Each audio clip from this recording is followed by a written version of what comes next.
আমার একটা ভালো বুদ্ধি দেখবে বন্ধুরা। এই দেখো, এইখান দিয়ে এই যে একটু বোধহয় এখানে কিছু একটা হয়েছে সমস্যা, তার কারণে এখান দিয়ে জল পড়তো। তো এইখান দিয়ে গোটা জল, ওই নালি দিয়ে জল বেরোতো, জানো তো। এই যে যে এরিয়াটা দেখছো, এই এরিয়াটা ট্যাঙ্কের নিচে ভিজে সব ভিজে থাকতো, জলে জলময় হয়ে থাকতো।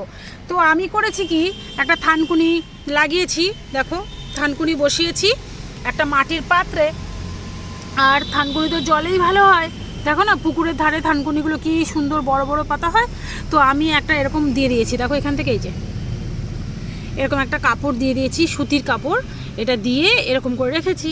এই যে টিপ টিপ টিপ টিপ ফোঁটা ফোঁটা জল পড়ছে, দেখো বেশ মানে এখানে থানকুনি পাতাও বেশ সুন্দর হবে, গাছটা ভালোভাবে বৃদ্ধি পাবে। বলে না সে বিন্দুতে সিন্ধু, দেখো সেরকম একটা কেস। তো আমার এই বুদ্ধিটা কেমন লাগলো তোমরা আমায় একটু জানাবে, কেমন তোমরা কিন্তু এরকম করতে পারো, দেখিয়ে দিলাম।